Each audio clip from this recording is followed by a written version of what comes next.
How exciting. Thank you, Ola. Thank you, Lex. It's crazy, like, being here after the last 2 years. I know everyone goes, COVID, COVID, COVID. But, like, so much has happened in the last 2 years, and I feel like we could never predict it, right? And so many people have changed, including myself, over the last few years.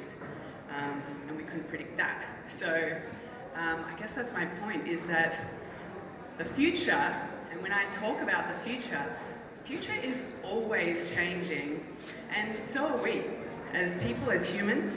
I'm so glad to be at Sextech EU, finally. I don't think 6 years ago, when I started on this journey, when I started thinking about future of sex, I didn't even know Sextech existed. Of course, I never imagined that I would be sitting here about to tell you about robotic cocks and VR sex and all that stuff. I had no idea, and especially my parents had no idea either.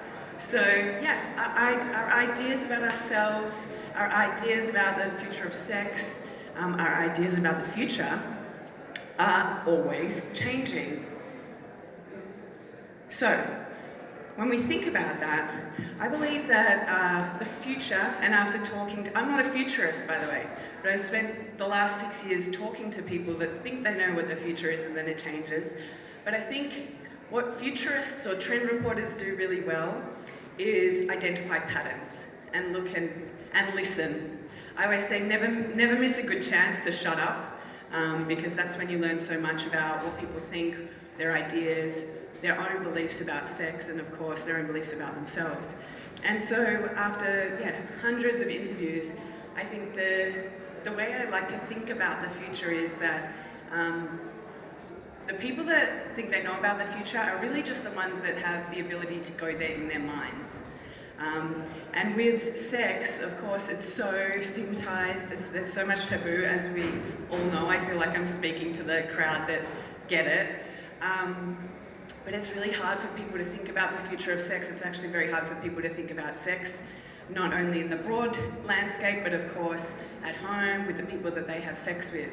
And so I believe, after working in tech spaces and working on the future of work, hearing about the future of wellness, and like the future of sex and our intimacy deserves so much thought, as much thought, if not more, than these spaces where we talk about the future of work, where we talk about the future of wellness, where we talk about the future of fintech and crypto and all these things. So I'm very passionate about innovation around intimacy, and that was my background before I got into the sex side. I was just super fascinated by humans' behavior with technology. And so, in saying that, and I keep saying that, intimacy, preaching to the converted, but intimacy deserves innovation. And so, as I said before, when I think about innovation, when I think about the future, the people that are deciding what the future looks like, it's really that they have the ability to go there in their minds. So today, I invite you, while we have this chat, to go there in your mind, to think about, well, what does the future of sex look like? What does it look like to me? So, a little exercise. Close your eyes and imagine, what does the future of sex look like? Anyone? Anyone got an idea? What's coming into mind? Maybe influenced by body-safe sex toys. Yeah, I think that is a very big part of the future of sex and technology. Yes. Very good. Very good. I didn't plan that. Thank you. Yes, I think we talk about the sex tech and we imagine the future, and it is, of course, it is about sex robots. That is a big part of the future and a big part of the cultural imagination, our cultural consciousness fed by Hollywood and all these narratives. It's so fantastical. Anyone else? Yes. Neurostimulation. That's a big word. I think it's true too. And making sex more natural in terms of fantasies, becoming more open to talk. Oh, I like that. Making sex more natural, fantasies more open to talk about, which in some ways is my belief around the future of sex is it has nothing to do with technology and everything to do with our humanity and making this more culturally acceptable, socially acceptable. I would love a future like that. The other answer that I get is teledildonics, of course, a nod to the body-safe sex toys and the technology that operates them. We have some here as well. And when I'm speaking at larger conferences, I also like to just go through the gamut of things that could be part of your future of sex. I think you probably would already know some of these. Slutbot. So Slutbot is mostly in the US. I don't know if it's in Europe, but it's a bot that you can chat with that teaches you how to sext, which, like, frankly, everyone needs help sexting. Most people I have experienced, including myself. So Slutbot's really interesting. I saw Hetero here, oral sex. Felt like on demand and app for oral sex. So apps are super interesting. This is Yo, which is a male fertility kit. So it essentially turns your smartphone into a microscope. So you can put sperm samples on it and you can measure the motility of your swimmers, so the speed and the health of your sperm. Fertility, I definitely think, is part of male fertility, especially, is something is very hard to think about or talk about. We don't talk enough about it, but it's a big part of the future of procreation. Oh, this is going to turn into a video? Okay, hope it doesn't play the whole thing. Well, when I do this sort of stuff, I get super interested in the commercial side and what really exists already, and then the experiments which are happening in the universities. I think this is a really interesting place to look at, to think about, well, how might this impact my intimate relationships, the way I move in the world, my sexuality, the way I express myself. And so there's always, I think, the most interesting, crazy shit happening there and at hackathons. And this is a gender swap experience with VR, with haptic technology, eventually, you'll see. So how does it feel to be in someone else's body? What does that feel like to really feel like you open your eyes and you're another gender?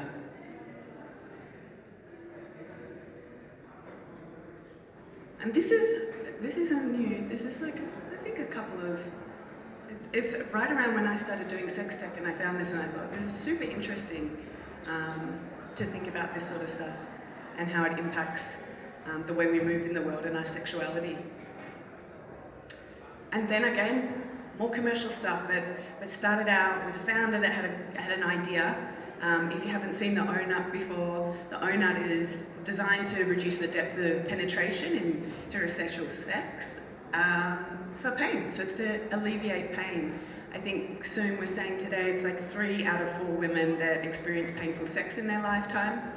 And so Emily Sauer, who's the founder of ONUT, came up with this idea that's now very popular, but came up with this idea and thinking she was alone in this, and solved for this by putting donuts on her boyfriend's penis to alleviate the pain of sex. And now we have ONUT, which is so cool. So she went there in the mind. She also went there with an experience that was so personal to her, which I think is, when I look at all the innovations, which is my job, the most interesting innovations are the things that come out of personal experience. So I think we all have a story around sex, sexuality, and those are the ones that get me really excited. The Kissinger also, if you haven't seen this out of Singapore, long distance transmitted kisses through these sensors. But it's not new, you see that's an older iPhone. And what I thought was interesting about the Kissinger is when I looked on the website, they had all different applications or use cases, right? So of course, like especially during COVID, oh, we want to connect with our lovers. This is the same thing as teledildonics. It's the same thing as the Pillow app, which the Pillow could transmit your heartbeat to your lover wherever they were in the world. But what was interesting about this one too for me, and sort of broadens the scope of intimacy, is you could kiss a celebrity. Imagine there's someone behind that that's not really a celebrity, I don't know. Maybe they imprint their kiss, and also family as well, so grandmas, all that sort of stuff. So thinking about how far we can stretch sexuality and technology and intimacy, super interesting. This is more in the medical field, so this is lab-grown penises, lab-grown genitals, which exist today. Again, like super niche cases for trauma victims, so cancer survivors, not yet mainstream, but definitely a nod to the future of what's possible when we combine technology and solve for our sexuality. Does anyone know this guy? Okay, the human vibrator, the Lovetron 9000. No? Okay. Well, this is also like at the hacky end of sex tech, right? So this guy, Rich Lee, designed this vibrating chip. As you can see, it's smaller than, it's smaller, about the size of his thumb, and he implanted it above his pelvis, so that his penis turns into a vibrator.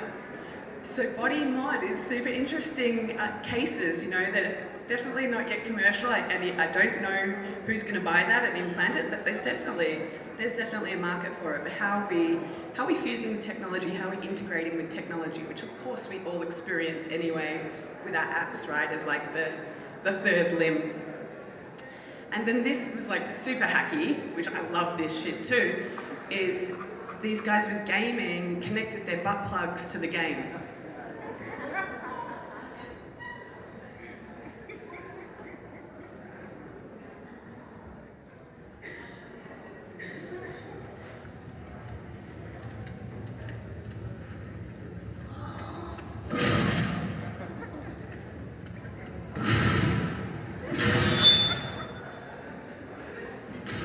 If you like, I don't know, gaming, killing things, and yeah. Huh? Yeah, play to lose. Many lives. And then of course, like newer stuff where people are experimenting with fringe stuff like DALL-E, the AI. It's super interesting to look at the AI and look at the implicit bias that's been built in. It's hard to get, I don't know if anyone's tried, it's hard to get sexuality images. There's already a lot of censorship around this, which is frustrating. But this is kind of like the sexiest stuff. This is the input, male and female pleasure, all the love in the universe. But even just like the skin tones, the hetero, like all of the things, it's interesting what it picks up on. And when we think about that for our future, anyone seen the shoes made out of vibrators, reusing vibrators, recyclable, I think interesting for the future. And then this was a sex toy in the metaverse that we did with Love Honey, and it was pretty fun. I don't know if anyone's been using the metaverse. I found it quite clunky, but again, like all these things are just hints for me about what's coming and trying to see that in my mind while applying my own personal experience. So this was like interesting to me because we could have a sex toy store that combined elements of bricks and mortar and elements of like an e-com marketplace store. And the fact that people could come and talk to me, I could give answers. It was also quite private and intimate, like it is online on a marketplace website. You could also listen to talks, you could interact with art, you could interact with other people if you want, you could interact with the toys. It wasn't quite at that stage where you could buy the toy there. You would still be sent out to the main site, but it's always great to work with big companies in the sex space, and this is what I find so interesting is the big companies have the access to capital to be able to do all these experiments, as we've seen with porn companies that are able, the larger porn companies are able to advance really fast on VR or AI, augmented reality, and do lots of experiments. You know, Pornhub runs so many marketing experiments. I think these are just like good clues as we're building our own products to what's interesting. Anyway, welcome to the world of sex tech. Take a breath. But yeah, that's a bit of my treasure hunting, and I know there's so much treasure hunting even in this room to do with all our ideas or products, things that we're building. And I thought it would be useful. I know most people probably have polished their idea of what sex tech is, but taking us through that beyond, teledildonics or robots and all these examples, the easiest way I explain this to investors and to my mum is I'm like, take these two buckets, sexuality and technology. because I think a lot of people get tripped up on the idea that sex tech is just about the pleasure, the doing it, as they think about, the future of their own sex life, and it's got so much more to do with how we move in the world. And so it's so much broader than I think initially people believe. Investors, my pitch is like, sex tech is any technology designed to enhance sexuality. Now that enhance doesn't always mean pleasure, it might mean protection, like Emily designed, or prevention, preventative stuff that looks at STIs or viruses, those sorts of things. So it's this big old bucket that includes health, that includes education. Of course it includes the actual act of sex, but it also includes assault prevention, human trafficking. It's a massive, massive market to think about, and to think about, wow, all of this absolutely deserves innovation. It doesn't deserve to be hidden away. I always think of the way people, on the outside, think about sex more mainstream and why it's so stigmatized. It's either clinical, where it's like, there's something wrong with you, take a pill, or there's something, well, we don't know what's wrong with you, or it's creepy, and it's weird, and people are like, oh, I don't want to touch that, put this in the dark corner of the internet, or like on the side of the highway, and we won't talk about that. But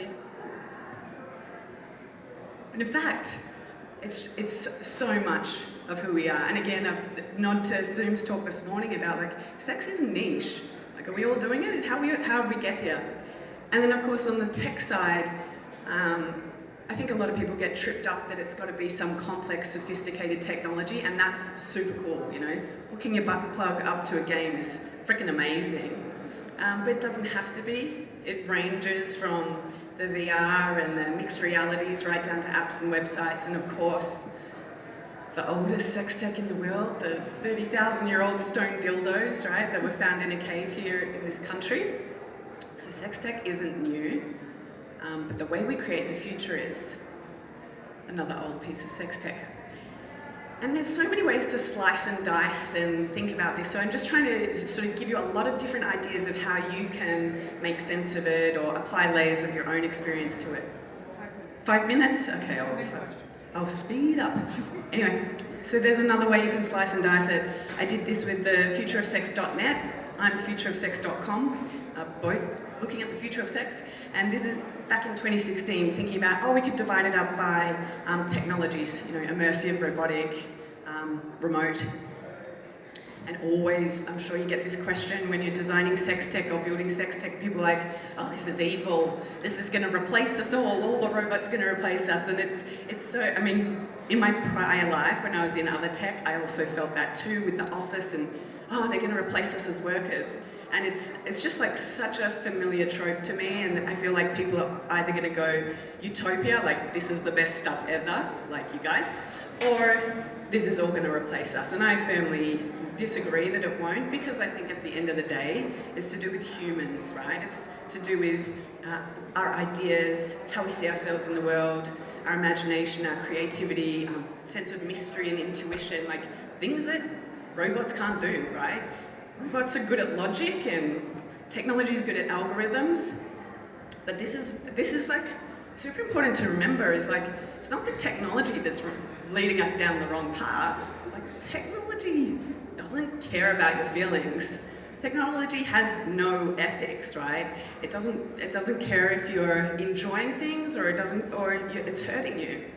And that's why it's so important to me. And one of the messages I want to leave you with is this is all to do with our human experience. When we think about the future, of course we need to protect it, because it's all about how humans are going to direct it, what we're going to design, what's important to us from our personal experience. Technology is not the problem. It's us. Same message, you get it. These are examples that I like to share that are more niche. You may have seen them before. I'll share 3 of my favorites because I think they're always, they're like the most interesting opportunities, because they're to do with people's personal experience, and they're serving a market of hundreds of millions. So Andrew Gerzer, who's the co-founder of Bumpin', designed this sex toy out of his own need, because he had mobility issues, which hundreds of millions of people do, and in the future, if you're lucky enough to age, you probably too will have mobility issues and have trouble masturbating. And for him, his options were hire a sex worker or go without. which frankly is like unacceptable to anyone. So he designed this, this is their first prototype, to be able to enjoy sex toys using the joystick. So you put the joystick, which is like a pillow thing, and then a sex toy in there. The VDOM, which was designed by Glenise Kinyard-Moore, is a wearable prosthetic connected to an app, again, dealing with her own challenges and wanting to solve it, of like how to have sex with her wife, but also be able to walk down the street. Like, you know, so many people have to wear like sex toys as part of their self-expression. When they're not having sex, they just sort of want to feel their identity. And this is really great because, as you can see, it's controlled by an app. It goes from flaccid to erect at the push of a button, and it's comfortable. The Ray Packs, on the other end, again, really niche, totally contextual to the country. This is from South Africa. It's a female condom fitted with barbs, designed to prevent rape in a country where that occurs once every 17 seconds. And I'll let Sonnet explain it, and then wrap. Demonstration. Maybe it's not that The way. Rapex device has already been inserted into the test model. When a woman is assaulted, the Rapex device will automatically attach itself onto the penis. As you can see, the device is firmly attached to the penis and cannot be removed. So a great example of sex tech and future of sex in the realm of sexual assault. All three really different examples that I think serve markets of millions that we're ignoring or not talking about because we have such trouble talking about sex. And part of the reason I developed Sextech School was to incubate these interesting ideas and these people like yourselves, take them through a 6-week journey to meet one another, really. At the end of the day, understand the industry a little bit more. And we're working on a fund now to look at those interesting ideas and help people progress because it ain't going fast enough. So I want to leave you with this. Instead of asking the question next time when you're thinking about sex tech of future of sex, what will the future of sex bring? I want you to think, what kind of future of sex do I want? And then go build it. Thank you.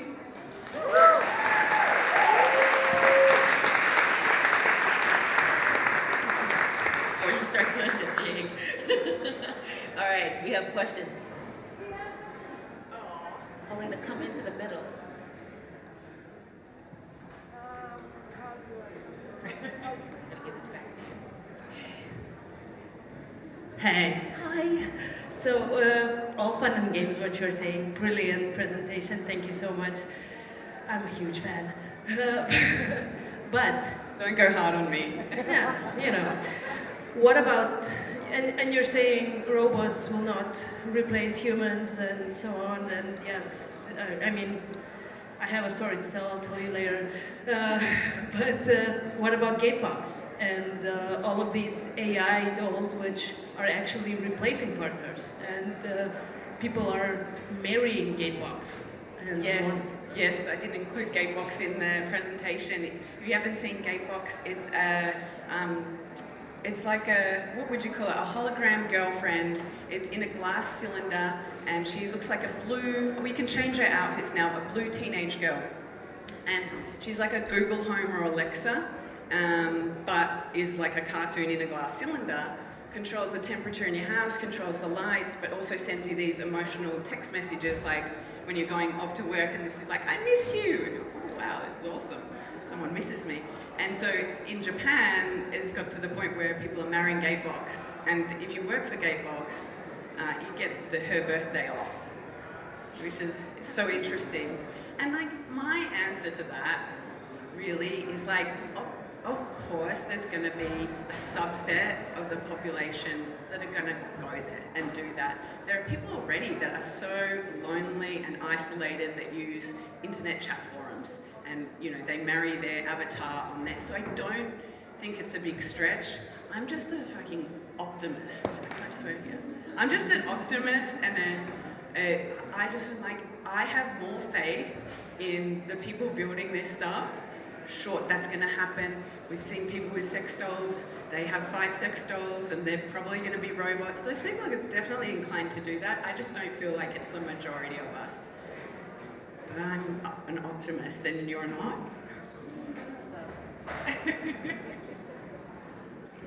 It's not about being just optimistic, right? I mean, there are implications for the lowest common denominator, right? Right. And I think we still have to design for the outside cases, you know, because like, if I have this replaceable partner that is subservient to me, who I can dominate without consent in my home, what are the implications for how I move through real spaces? 100%. So I love that we have this balance of, you know, realist and Dreamer. rosy. I'm like, well, they're gonna exist. Yes, definitely. We're gonna have to fight them in the war, but you know, Fighting the war. So just the you know, war for the human soul. yeah, something like that. Hi, Carol. I'm a data scientist as well in the Lohani group. So I'm somebody who makes these kind of product actually. So it's not a question; it's more of like comment. Okay. I personally believe the future of sex is more realism, and it is difficult to make it more realistic and to feel it in real time. And this is the biggest challenge because when you're making the product, for example in VR, sometimes ending up having a cartoon film in front of you, which is the biggest challenge to make it more real. Right. I guess this could be the thing that can be tackled in the future, and as we get more real, then it can get more interesting and more, you know, satisfying experience. Yeah. And by real, do you mean replicating another human, or? Well, anything actually, in terms of feeling. For example, you want to have a sexual pleasure, you want to have a human, you know, feelings. That's why we replicate it in the first place. You don't Yeah. want to have sex with dolls, you want to have sex with humans. They cannot do that, that's Right. why we replicate it. So that's why we want to make it more real. And Yeah. making it real is always a challenge. Yeah. I always think about like that thing of like, will we ever move past wanting to have sex with like beings? Like, wouldn't it be cool to have sex with the stars or something? Like in my mind, I'm like, ooh, let's go out there and see what that feels like. And I think that, again, optimist, I was like, that would be amazing to move me on body. Okay, sorry. No, I'm Could chat for ages. Hey. Hi. What do you think in case of the ethical stuff, so the ethics around the development of the technology? Because of people are starting and the AI is getting intelligent and we are always like, oh, it's getting better and better and better. Do you have some sources or some papers like code of ethics stuff people should think of like when they started, or? Honestly, no, and I think that we should create it. We talk about this a lot around like, there's no industry association. Quite frankly, there's not much industry infrastructure at all. And so, you know, I liken it to the cannabis industry, right? Where they have like code of ethics and all those industry associations and lobbying the government. Unfortunately, I feel like Sextech founders, they're in the more stigmatized bucket, but we don't have any money. Yeah. And you know, like the associations and the developing code of ethics is so important, and at the same time requires resource, and no one's putting their hand up. And it's like, it's a wild west. Yeah, because What are we gonna do? Because I know it from the augmented and virtual reality side, because there are people working like, okay, it's getting too real or it's going into the wrong direction, and for me it's really intimate and really important that when we start to build it up, that it goes into the right direction. For some example, I'm trying to learn on a new AI system and I use the resources I already have, then it's not, the text and the stuff is not from most of the time not written from the female side. It's more like male-dominated text or the learning machine. And so for me, a big challenge is like, how do we get the technology into the right direction so that it's ethically correct? Yeah, I feel you so hard on this. I'm like, where's the funding? Let's go. But it's necessary. Thank you for pointing that out. One of the real questions. So thank you so much. Okay, thank you. I'll go now.